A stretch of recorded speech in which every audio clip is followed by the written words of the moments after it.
से किश्तवाड़ में आप सुन रहे हैं गृह मंत्री अमित शाह को, जो साफ तौर पे कह रहे थे कि 370 इतिहास का पन्ना हो चुका है, आतंकवाद को दफन करके ही रहेंगे। और अब बढ़ते आगे और बात करते हैं गुजरात की। गांधीनगर में आज प्रधानमंत्री नरेंद्र मोदी थे और वहां पर उन्होंने एक बड़ी सौगात दी उस रैपिड मेट्रो ट्रेन के जरिए जिसका इंतजार गुजरात के लोग कर रहे थे। अहमदाबाद से भुज के लिए ये फिलहाल रखा गया है जो रूट है, और खुद प्रधानमंत्री नरेंद्र मोदी ने भी किस तरीके से वहां पर उस मेट्रो का ना सिर्फ जायजा लिया बैठ करके, बल्कि बातचीत भी की उस दौरान जिन लोगों को इस पहली मेट्रो में बैठने का मौका मिला था। ये बड़ी सौगात है और ये दिखाता है कि कैसे रफ्तार पकड़ रहा है भारत विकास के उस दौर में, जहां पर एक तरह से कहें कि सहूलियत भरा सफर हो, इस सपने को पूरा किया जा रहा है। और वहां पर जो स्टूडेंट्स हैं उनसे भी बातचीत करते हुए प्रधानमंत्री नरेंद्र मोदी नजर आए। तो ये तस्वीरें इस वक्त हम आपको दिखा रहे हैं। हरी झंडी दिखाई गई प्रधानमंत्री नरेंद्र मोदी की ओर से नमो भारत रैपिड ट्रेन, जिसका इंतजार गांधीनगर के लोग कर रहे थे। अहमदाबाद टू भुज के लिए इसकी शुरुआत की गई है और सबसे अहम कई ऐसे पड़ाव हैं जो अपने आप में बेहद दिलचस्प है, क्योंकि जो एक तरह से कहें कि पूरा का पूरा दायरा है वो बहुत बड़ा है जिसको कवर किया गया इस रैपिड मेट्रो ट्रेन के जरिए। और प्रधानमंत्री ने भी खुद एक तरह से कहें कि इस मेट्रो ट्रेन का लुत्फ उठाया, बातचीत की, समझा कि वो पूरा रूट मैप जो तैयार किया गया है इसको लेकर के वो क्या क्या है। और यही वो तस्वीरें हैं जो बता रही हैं कि कैसे एक तरह से जो सफर है वो तय करेगी ये मेट्रो। तो चलिए खबरों में सबसे पहले बात करेंगे पर्व त्योहारों पर शुरू हुए उत्पात मचाने की उस सिलसिले की जो अब थमने का नाम नहीं ले रही है। अब इसमें बताहाशा बढ़ोतरी जो है वो दर्ज की जा रही है। देखिए, रतलाम से इसकी शुरुआत हुई थी। रतलाम में गणेश उत्सव में पत्थरबाजी हुई थी और उसके बाद जबरदस्त तरीके से वहां पर हिंसक झड़प की तस्वीर सामने आई थी। और इसके बाद अब राज्य दर राज्य यही खबर निकलकर सामने आ रही है, जहां गणेश उत्सव में विघ्न डालने की कोशिश की जा रही है। अब नया मामला झांसी से सामने आया है और यहां पर भी दो समुदायों के बीच में जबरदस्त तरीके से विवाद हुआ और ये विवाद मारपीट में तब्दील हो गया। इसके बाद हालात बेकाबू हो गए। रिपोर्ट के जरिए देखिए।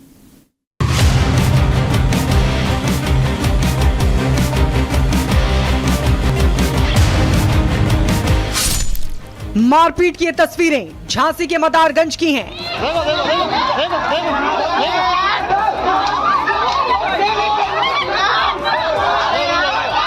दो समुदायों के बीच टकराव की यह घटना बीते रोज की है।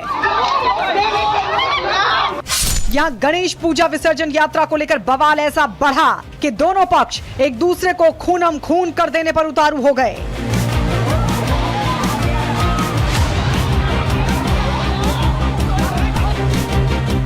आरोप है कि गणेश विसर्जन यात्रा से चिढ़े विशेष समुदाय के लोगों ने यहां ऐसा बवाल काटा है कि नौबत इस हद तक आ पहुंची है।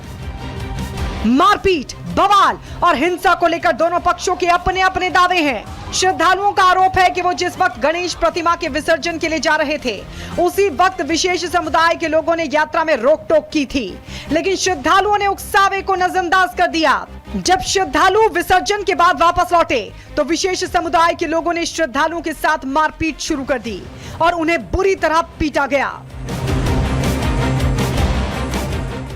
तो भैया गणपति लेके जा रहे थे तो वहाँ पे उन लोगों ने हमें रोक टोक की, तो बोले भजन गाने से और गाने 8 दिन से वो कर ही रहे थे, तो उसमें तो हमने कोई ऐतराज नहीं किया उनसे। फिर ये फोटो भी हम आपको दिखाएंगे, डायरेक्ट डली हुई है तो उसके बाद वापस आए ना वो पूरा टेक कर दिया। बस आप लोग कितने लोग घायल हुए? ये सब ये पहले हुए, हम लोग 6 लोग घायल हुए हैं। 6 लोग हमारे घर में सही है।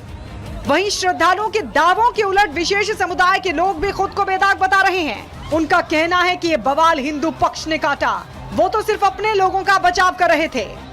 हमारे जीजा जी को वे लोग मार रहे थे तो हम उनको लिए बचाने के लिए गए। हालांकि गणेश विसर्जन यात्रा के सिलसिले में हुए इस विवाद के बाद हिंदूवादी संगठनों ने थाने पहुंचकर धरना प्रदर्शन भी किया। लोगों ने विशेष समुदाय की गुंडागर्दी के खिलाफ पुलिस से सख्त कदम उठाने की मांग की, जिसके बाद पुलिस ने इस मामले में 3 लोगों को हिरासत में लेते हुए कानूनी कार्रवाई शुरू कर दी है। पुलिस का कहना है कि जरूरी कार्रवाई की जा रही है। किसी बात को लेकर इनका विवाद हो गया जिससे दोनों पक्षों में मारपीट हुई है और कुछ लोग इसमें घायल हैं, तो घायल का इलाज किया गया है और दूसरे पक्ष के 3 लोगों को हिरासत में लिया गया है। झांसी की ही तरह मैनपुरी में भी गणेश पूजा पंडाल में बवाल की खबर है। वहां गणपति पूजा पंडाल में कुछ दबंगों ने ऐसा उत्पात मचाया कि मामला थाने से लेकर अस्पताल तक जा पहुंचा। आरोप है कि महज एक फरमाइशी गाना बजाने को लेकर हुए विवाद में दबंगों ने पूजा कर रहे लोगों को जमकर पीटा। वहीं भीलवाड़ा में भगवान पीताम्बर के बेवान पर पत्थरबाजी के बाद वहां दो समुदायों के बीच फैले तनाव को देखते हुए पुलिस प्रशासन मुस्तैद है और शहर में भारी तादाद में पुलिस बल को तैनात किया गया है, क्योंकि एक तरफ जहां आज मुस्लिम समुदाय बारात का जुलूस निकालने की तैयारी कर रहा है, तो वहीं श्रद्धालु मंगलवार को भीलवाड़ा में गणेश विसर्जन यात्रा को आयोजित करने वाला है।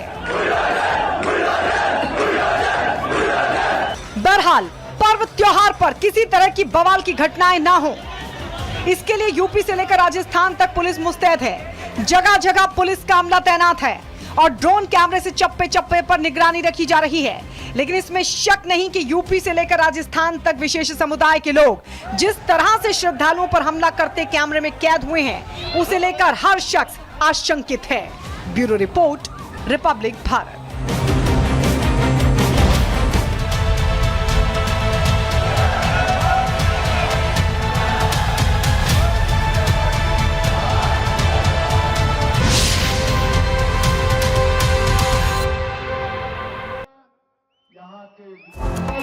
सुनील शर्मा जी और आज भाइयों बहनों में पहली बार इस क्षेत्र में आया हूं। जब हेलीकॉप्टर से इस ओर निकला, ये पहाड़ियां, आसमान को छूने वाली पहाड़ियां और दुर्गम क्षेत्र, उसको देखकर मुझे लगा ये सुनील ने कहां मेरी सभा रख दी है। मगर भाइयों बहनों, इस विराट सभा में इतनी बड़ी जनसंख्या में आए हुए प्यारे भाइयों बहनों, माताओं और मेरे गुर्जर भाइयों को मेरा प्रणाम, नमस्कार। सबसे पहले मचेल माता के चरणों में शीश झुकाकर मैं प्रणाम करना चाहता हूं। आज मेरी बहुत इच्छा थी कि मां के दरबार में हाजिरी लगाकर आऊं, मगर तीसरी सभा भी रख दी रामबन में, हो नहीं पाया। मैं आज मां के चरणों में वादा कर जाता हूं, सुनील और हमारी बहन परिहार को जिता दीजिए, यहां मैं मां के चरणों में शीश झुकाने जरूर आऊंगा। ईश्वर पादर और नागसेनी की इस पवित्र भूमि ने कई सालों तक भारत को मजबूत रखने का, एक रखने का साहस भी दिखाया है, हौसला भी दिखाया है और इसके लिए बलिदान भी दिए। आज जम्मू कश्मीर का एक क्षेत्र अगर तिरंगे से सुशोभित है, तो मैं इस भूमि के हमारे पूर्वजों को इसके लिए सत नमन करूंगा। भी तो हमने वो दिन भी देखे, विभाजन के दिन देखे, 90 में आतंकवाद के दिन देखे। चंद्रकांत शर्मा हो या परिहार बंधु हो, वो सभी ने कुर्बानियां दी। मैं आज इस क्षेत्र के शहीद सभी भाइयों को याद कर आपके बीच में वादा कर जाता हूं, आतंकवाद को इतना नीचे दफन करेंगे कि कभी बाहर ना। मैंने जानबूझकर कहा था, मेरी पहाड़ियों में सभा जरूर लगाना। अभी 90 की तरह प्रयास हो रहे हैं यहां आतंकवाद को फिर से मजबूत करने के। एनसी कांग्रेस ने कुछ वादे भी ऐसे किए हैं, उनकी सरकार आएगी तो इन आतंकवादियों को छोड़ देंगे। मैं आज मां के स्थान के सामने आप लोगों को कहकर जाता हूं, ये नरेंद्र मोदी सरकार है, किसी की हिम्मत नहीं है भारत की भूमि पर आतंकवाद को फंसाने। हमने वीडीटी और एसपीओ के तंत्र को मजबूत करने का काम किया है।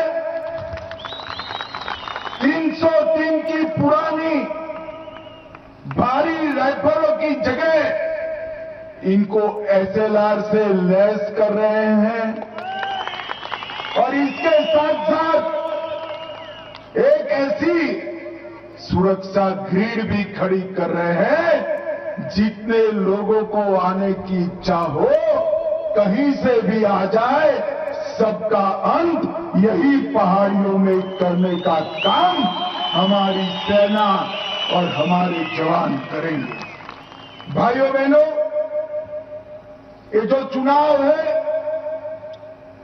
ये चुनाव स्पष्ट रूप से दो ताकतों के बीच में, एक और एनसी और कांग्रेस है और दूसरी ओर भारतीय जनता पार्टी है। एनसी और कांग्रेस कहती है कि अगर हमारी सरकार बनी तो हम धारा 370 को वापस लाएंगे। आप मुझे बताओ भाइयों बहनों, धारा 370 वापस आनी चाहिए क्या? गुर्जर भाई भी बताएं, आनी चाहिए क्या? ये आपको जो आरक्षण मिला है ना, पहाड़ियों को, गुर्जर भाइयों को, वो आरक्षण धारा 370 के रहते मिल नहीं सकता।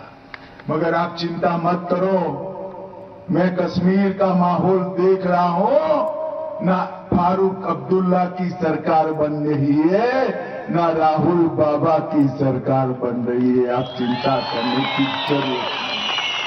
मैं आपको बताकर जाता हूं, मोदी जी ने धारा 370 जो हटाई वो अब इतिहास का पन्ना हो गई है। भारत के संविधान में धारा 370 के लिए कोई जगह नहीं है, कोई नहीं। ये पंडित प्रेमनाथ डोगरा की भूमि है। अब कभी भी जम्मू कश्मीर में 2 प्रधान, 2 विधान, 2 झंडे कभी नहीं हो सकते। झंडा एक ही होगा, हमारा प्यारा तिरंगा होगा और कोई नहीं।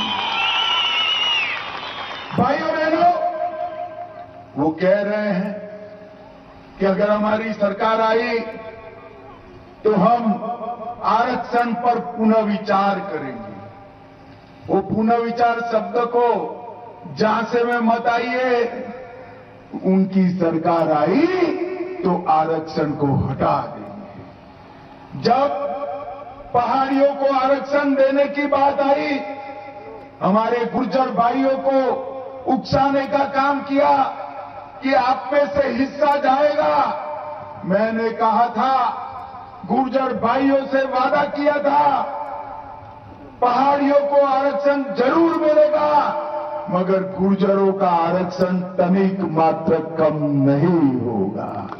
और आज गुर्जरों का आरक्षण जस का तस रखकर पहाड़ियों को आरक्षण देने का काम नरेंद्र मोदी सरकार ने किया है। नरेंद्र मोदी सरकार। मैं आज ये दूर सुदूर पहाड़ पर बसने वाले सभी अभिभावकों को कहने आया हूं कि वो दिन लग गए कि आपके बच्चों को ग्रेजुएशन नहीं किया जाता था, करने की संभावना नहीं थी। अरे ग्रेजुएशन छोड़िए साहब, ट्राइबल रिजर्वेशन है आपके पास, पहाड़ियों के पास, गुर्जरों के पास। आपके बच्चे कलेक्टर और डीएसपी